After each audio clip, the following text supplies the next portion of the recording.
Shalom semuanya, balik lagi kita di 15 Minute with God. Hari ini kita sama-sama mau belajar mengenai firman Tuhan dan apa yang Yesus ajarkan bagi setiap kita, anak-anaknya yang berserah kepada Tuhan. Teman-teman, banyak orang menghadapi permasalahan mereka dan mereka mulai mengeluh. Kenapa saya harus mengalami permasalahan ini? Kenapa saya harus ada punya masalah dan lain sebagainya. Setiap orang yang hidup di dunia mereka pasti memiliki masalah. Nggak ada orang di dunia ini yang nggak punya masalah kecuali orang mati. Semua orang menghadapi yang namanya permasalahan. Nah teman-teman, Yesus sudah memberikan salah satu cara atau banyak cara untuk setiap kita para pengikutnya atau anak-anaknya menghadapi permasalahan-permasalahan itu. Yesus juga menghadapi satu masalah yang besar dalam kemanusiaannya, dalam sisi di mana dia menghadapi ketakutan yang luar biasa, tapi dia kasih tahu ke kita hari ini dalam menghadapi permasalahan-permasalahan yang terjadi. Masalah hari ini teman-teman, masalah mengenai ini kita tahu kita ada yang di PHK karena virus corona atau pandemi ini, ada mulai pengurangan tenaga kerja, ada juga yang mulai kehilangan uangnya. Misalnya orang yang berdagang, itu permasalahan juga. Atau ada juga orang yang divonis akan mati karena dia sudah terjangkit penyakit seperti corona dan lain sebagainya. Nah kita itu menurut saya itu adalah masalah yang besar. Masalah yang sangat besar ketika kita harus menghadapi satu kematian. Sama seperti Yesus yang akan menghadapi kematian teman-teman. Dan dia menjadikan sebuah permasalahan ini bukan sebagai beban dalam kehidupannya, tetapi dia menyerahkannya kepada Tuhan, kepada Bapaknya. Oke teman-teman, pada saat hari ini kita mau sama-sama baca dalam firman Tuhan dalam Markus 14 ayat 32 sampai 42. Saya akan bacakan untuk kita semua. Lalu sampailah Yesus dan murid-muridnya ke suatu tempat yang bernama Getsemani. Kata Yesus kepada murid-muridnya, duduklah di sini sementara aku berdoa. Dan ia membawa Petrus, Yakobus dan Yohanes sertanya. Ia sangat takut dan gentar. Lalu katanya kepada mereka, hatiku sangat sedih, seperti mau mati rasanya. Tinggallah di sini dan berjaga-jagalah. Ia maju sedikit, merebahkan diri ke tanah dan berdoa supaya sekiranya mungkin saat itu lalu daripadanya. Katanya, ya Aba, ya Bapa, tidak ada yang mustahil bagimu. Ambillah cawan ini daripadaku, tetapi janganlah apa yang aku kehendaki, melainkan apa yang engkau kehendaki. Setelah itu ia datang kembali dan mendapati ketiganya sedang tidur. Dan ia berkata kepada Petrus, Simon, sedang tidurkah engkau? Tidakkah engkau sanggup berjaga-jaga 1 jam? Berjaga-jagalah dan berdoalah, supaya kamu jangan jatuh ke dalam pencobaan. Roh memang penurut, tetapi daging lemah. Lalu ia pergi lagi dan mengucapkan doa yang itu juga. Dan ketika ia kembali pula, ia mendapati mereka sedang tidur, sebab mata mereka sudah berat, dan mereka tidak tahu jawab apa yang harus mereka berikan kepadanya. Kemudian ia kembali untuk ketiga kalinya dan berkata kepada mereka, tidurlah sekarang dan istirahatlah, cukuplah, saatnya sudah tiba. Lihat, anak manusia diserahkan ke tangan orang-orang berdosa. Bangunlah, marilah kita pergi, dia yang menyerahkan aku sudah dekat.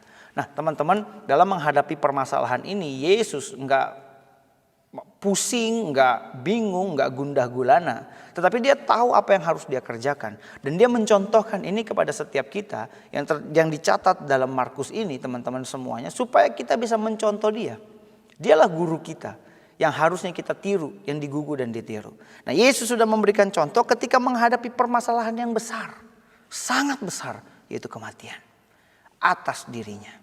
Dia mati bukan karena dia lakukan sesuatu yang salah, yang jahat dan lain sebagainya. Dia mati karena orang lain lakukan dosa. Betapa luar biasanya Tuhan. Hari ini jadi pengingat teman-teman semuanya buat kita dalam menghadapi permasalahan.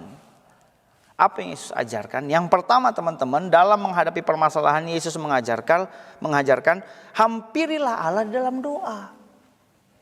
Kita harus mulai menghampiri Allah dalam doa setiap permasalahan kita teman-teman semua. Jarang dari kita menghampiri Allah dalam doanya, dalam doa kita, dan kemudian menganggap kita bisa menyelesaikan masalah itu sendiri. Kita mampu menyelesaikan masalah kita. Kita bisa selesaikan masalah kita.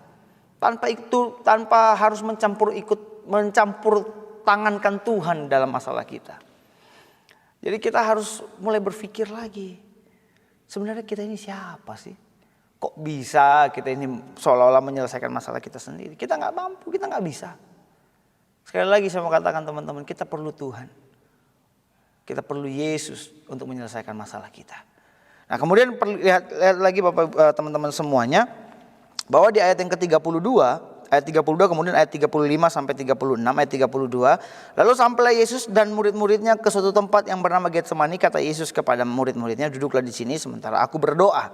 Jadi Yesus mau berdoa ketika dia mau menghadapi kematian itu. Kemudian ayat 35 sampai 36, ia maju sedikit, merebahkan diri ke tanah dan berdoa. Teman-teman perhatikan, Yesus menyatakan ketidakmampuannya kepada Allah, kepada Bapa. Karena dia memang benar-benar, waduh, ini mati bukan karena saya. Itu takut teman-teman semuanya. Ya, ayat 35, dan berdoa supaya sekiranya mungkin saat itu lalu daripadanya. Katanya ayat 36, ya Aba ya Bapa, tidak ada yang mustahil bagimu.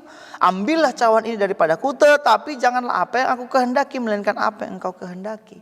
Nah teman-teman semuanya perlu diperhatikan bahwa Yesus melakukan itu atas kehendak Bapa. Dia tidak memaksakan kehendaknya. Kenapa? Kan dia menyatakan diri kepada Allah, tunduk. Dia berdoa kepada Allah. Seberapa banyak dari kita teman-teman semuanya yang ketika menghadapi permasalahan mengikut sertakan Tuhan dalam masalah kita. Yang menyerahkan permasalahan itu kepada Tuhan dalam doa kita. Jarang teman-teman semuanya. Jarang sekali kita mau melakukan itu. Kemudian teman-teman perhatikan. Ya, ayat yang ke-39, lalu ia pergi dan mengucapkan doa yang itu juga. Jadi teman-teman ketika menghadapi permasalahan, gak cukup sekali doang doanya. Berkali-kali Yesus lakukan itu. Dengan doa yang sama. Dia serahkan itu kepada Tuhan. Tapi beda ketika kita menempatkan Tuhan sebagai jini o jini atau jin dan jun dalam kehidupan kita, yang cuman kalau kita butuh baru kita panggil Tuhan. Kalau kita butuh baru kita sebut nama dia. Tuhan tolong saya. Begitu kita butuh. Tetapi dalam setiap langkah hidup kita gak pernah mengikut sertakan Tuhan. Anak muda punya rencana ke depan, mau pengen punya bisnis, mau pengen punya pekerjaan, pengen punya cita-cita, tapi gak pernah ikut sertakan Tuhan dalam rencana itu. Kita membiarkan diri kita sendiri yang bekerja. Kita membiarkan, menurut kita bisa lakukan itu sendirian tanpa Tuhan. Saya mau kasih tahu teman-teman semuanya, tanpa keikutsertaan Tuhan dalam rencanamu, saya yakin dan percaya rencanamu pasti akan gagal. Dan kalaupun rencanamu itu seolah-olah berhasil, di akhirnya, kita tunggu akhirnya, mungkin itu belum akhir. Sama seperti Yesus lakukan, dia berdoa kepada Allah karena ini masalah. Jadi ketika kita maju untuk menghadapi masa depan kita tanpa mengikut sertakan Tuhan, kemudian ketika ada masalah baru kita berdoa kepada Tuhan, itu sudah terlambat. Itu seperti kita menempatkan Tuhan itu seperti jin dan jun dan jini oh jini yang kita tahu ya, ada filmnya. Baru butuh sesuatu panggil. Enggak seperti itu cara kerja Tuhan. Tapi ikut sertakan Tuhan dalam segala hal, dalam apa yang mau engkau lakukan, dalam hal apa yang ingin engkau kerjakan. Ikut sertakan Tuhan. Kemudian yang kedua teman-teman, yang kedua yang Yesus ajarkan untuk kita semua, yaitu yang kedua, mengakui dalam hati bahwa Allah adalah Bapa di sorga yang memperhatikan anak-anaknya. Lihat ayat yang ke-36 ya teman-teman. Ayat 36 katanya, ya Aba ya Bapa. Tidak ada yang mustahil bagimu. Yesus memanggil Allah sebagai Bapa. Hal yang sama juga yang dilakukan oleh Paulus dalam Roma 8 ayat 15. Sebab kamu tidak menerima roh perbudakan yang membuat kamu menjadi takut lagi.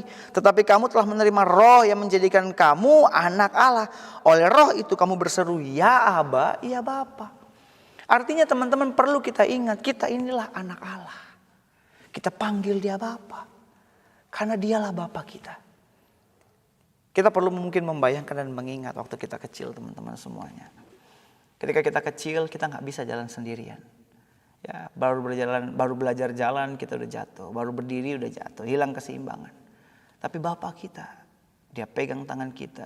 Dia bungkukin badannya karena kita kecil. Dia tuntun kita untuk berjalan. Dia gak lepaskan kita. Cuman kadangkala, perhatikan teman-teman ya, kadangkala kita lepas tangan Bapa kita. Kita mau jalan sendirian. Akhirnya apa? Jatuh. Tapi dia terus tolong kita. Itu Bapa yang ada di dunia. Orang tuamu. Tapi bagaimana dengan Bapa kita yang di sorga. Yang dengan kemuliaannya, dengan kekuasaannya. Mampu melakukan banyak hal. Apakah kita bisa melepaskan tangannya? Kita sering lakukan itu. Perhatikan teman-teman. Panggil dia Bapa. Panggil dia Bapa. Karena kita anaknya. Jangan pernah merasa diri bisa dan mampu. Terserah engkau punya rencana apa. Engkau punya perspektif apa. Engkau punya program jangka panjangmu, cita-citamu seperti apa. Tanpa Bapa kita gak bisa apa-apa. Perlu diingat itu teman-teman. Panggil dia Bapa. Jangan lepaskan dia. Pegang terus tangannya. Supaya apa? Supaya kita terus ada pegangan yang kuat. Yang berdaulat, yang berkuasa. Seperti yang Yesus lakukan. Yang Yesus ajarkan kepada kita. Menghadapi permasalahan. Masalah yang besar teman-teman. Mau mati. Dia panggil dia Bapa. Dan kemudian teman-teman perhatikan. Poin yang ketiga. Setelah dia memanggil Bapa. Poin yang ketiga. Dia percayakan kepada Allah dan menyerahkan segala permasalahan itu sesuai dengan kehendaknya. Jadi setelah kita panggil dia Bapa, kita panggil dia sebagai Bapa kita, kita serahkan semua permasalahan kita ke dalam tangan Tuhan dan sesuai kehendak Tuhan. Kemudian kita lihat poin yang tadi ayat 36 tadi. Ya Aba ya Bapa, tidak ada yang mustahil bagimu. Ambillah cawan ini daripadaku. Tetapi, ada kata tetapi teman-teman. Bukan apa yang aku kehendaki, melainkan apa yang engkau kehendaki. Artinya kita serahkan kepada Tuhan permasalahan kita. Tapi jangan apa lagi yang kita mau. Biar Tuhan yang kerjakan itu sesuai dengan kehendak Tuhan. Apa yang mau Tuhan kerjakan dengan kehendaknya, biarkan itu. Jangan kita paksakan terus. Jangan kita maunya melulu tentang kita. Selalu apa yang kita mau. Selalu apa yang kita inginkan yang terjadi. Enggak. Tapi punya kehendak Tuhan. Biar kehendak Tuhan yang jadi dalam kehidupan kita. Jangan kita paksakan apa yang kita mau kepada Tuhan. Karena bukan kayak gitu caranya. Tapi biar Tuhan yang berkehendak atas kehidupan kita. Jangan pernah paksa Tuhan. Karena dia bukan jin dan jun. Dia bukan itu. Dia bukan pemenuh dari kebutuhanmu. Tapi dialah Tuhan yang berdaulat atas kehidupanmu. Perlu diingat. Yesus pun mengakui itu. Dia menyerahkan segala sesuatunya ke dalam tangan Tuhan. Bukan apa yang aku kehendaki kata Yesus. Tapi apa yang engkau kehendaki. Hari-hari ini teman-teman. Banyak dari kita memaksakan apa yang menjadi kehendak kita. Supaya gereja ngikutin apa yang mau kita. Maka jika hal itu terjadi teman-teman, saya bersyukur. Berarti firman Tuhan yang saya baca, yang saya pelajari Alkitab ini ternyata itu betul. Karena akhir zaman nanti banyak orang akan pilih pengajar-pengajar yang mengenakan telinga mereka. Mereka akan mulai mengusir pengajar-pengajar yang keras, yang tidak sesuai dengan apa yang mereka inginkan. Sedangkan Tuhan mau supaya setiap orang ditegur, dinyatakan kesalahannya dan diperbaiki kelakuan. Supaya apa? Supaya menjadi serupa dengan Kristus. Penyerupaan dengan Kristus tidak akan terjadi ketika tidak adanya penyaringan itu. Dengan cara apa? Menegur kesalahan orang manusia itu. Tidak akan bisa terjadi itu. Teman-teman perlu perhatikan lagi. Mungkin firman Tuhan ini agak tidak mengenakan buat kita. Mungkin firman Tuhan sepertinya gak asik nih, agak-agak nyindir nih, ya terserah. Tapi firman Tuhan dibentuk untuk menyatakan kesalahan kita. Supaya kita diperbaiki kelakuan kita. Jadi kalau kita tidak menyukai firman Tuhan, balik lagi teman-teman. Sebenarnya kita ini apa sih? Manusia yang terbatas tapi kok songong. Manusia yang terbatas tapi kok belagu. Manusia yang terbatas tapi kok ngerasa bisa tanpa Tuhan. Saya mau kasih tahu teman-teman, Tuhan itu berdaulat. Punya kekuasaan tertinggi dalam kehidupanmu. Dia mampu lakukan banyak perkara. Jadi gak usah kita songong, gak usah kita belagu. Gak usah kita ngerasa kita bisa. Andai kata teman-teman punya uang banyak, engkau bisa beli segalanya di dunia ini. Tapi engkau gak akan pernah bisa beli masuk dalam kerajaan Allah. Gak akan pernah. Lu mau sogok itu orang yang jaga pintu sana pakai rupiah. Gak berlaku. Dia gak butuh uang. Yang dia butuh kesucian, kemurnian hati. Iman yang teguh, yang berdiri di hadapan Allah. Itu yang akan masuk ke sana. Karena itu janji Allah. Jadi kejarlah cita-citamu, silahkan. Tapi sertakan cita-citamu. Ikut sertakan Tuhan dalam rencanamu. Ikut sertakan Tuhan dalam apa yang engkau lakukan. Dengan apa yang engkau inginkan. Supaya Tuhan ada dalam setiap rencanamu. Tuhan ada dalam cita-citamu. Jadi jangan sampai nanti kita kecewa. Kalau udah kecewa, mengalami kegagalan, kemudian baru salah-salahkan Tuhan. Aduh, itu berbahaya sekali. Hati-hati teman-teman. Kita memang masih muda, ya. Tapi anak muda juga tahu diri. Jangan ngerasa kita muda dan kita mampu. Banyak kok anak muda yang mati duluan. Satu kalimat dari seorang senior pastor yang saya kagumi. Dia berkata begini. Engkau bisa menikmati kegagalan, kehancuran hidupmu dalam hidup kita. Contoh kehancuran itu seperti kebebasan, menikmati hawa nafsu, ngikutin apa yang menjadi keinginan kita dan bebas. Kehancuran hidupmu dalam hidupmu. Engkau dapat nikmati itu. Tapi engkau akan kaget dalam matimu. Kenapa? Karena engkau gak bisa balik lagi. Kita akan kaget dalam kematian kita. Ternyata benar loh. Janji Tuhan dan firman Tuhan ini ternyata benar. Aduh, saya gak bisa balik lagi. Bagaimana caranya kita tahu itu? Yesus sudah memberikan satu perumpamaan tentang Lazarus, orang yang miskin dengan orang kaya. Ya, orang kaya hidup dalam kemewahannya, dalam segala-galanya, bahkan Lazarus makan dari serpihan sisa makanan orang kaya itu. Tapi perhatikan, dalam matinya mereka berdua, Lazarus ada di pangkuan Abraham, bersama-sama dengan Abraham. Tapi sebaliknya, orang yang terus mengejar apa yang menjadi keinginannya, orang yang terus seolah-olah dia mampu tanpa Tuhan, perhatikan, dia masuk dalam siksaan itu. Kemudian dia bilang, Tuhan itu Abraham tolonglah, coba kasih tolong itu suruh si Lazarus itu kasih aja setitik air, saking panasnya. Setitik air itu seolah-olah berharga. Perhatikan teman-teman, saya nggak nakut-nakutin teman-teman semuanya, tapi perlu kita sadar dulu lah, ya kita ini siapa? Perlu kita sadar, kita ini terbatas. Maka karena kita terbatas, kita perlu Tuhan yang tidak terbatas itu. Hari ini jangan sia-siakan firman ini. Saya tahu firman ini akan ditayangkan di YouTube dan teman-teman bisa akses itu. Dan bahkan ada jutaan orang yang pilih untuk gak nonton ini. Kenapa? Karena mereka masa bodoh kok dengan firman Tuhan. Lebih baik mereka pilih nonton YouTube yang menampilkan belahan dada dan lain sebagainya, yang seksi-seksi, mungkin gaming dan lain sebagainya. Firman Tuhan ini gak terlalu penting teman-teman untuk mereka yang masa bodoh dengan firman Tuhan. Tapi firman Tuhan ini penting untuk orang-orang yang menyerahkan hidupnya kepada Tuhan dan yang menyertakan Tuhan dalam kehidupan mereka. Tuhan Yesus memberkati.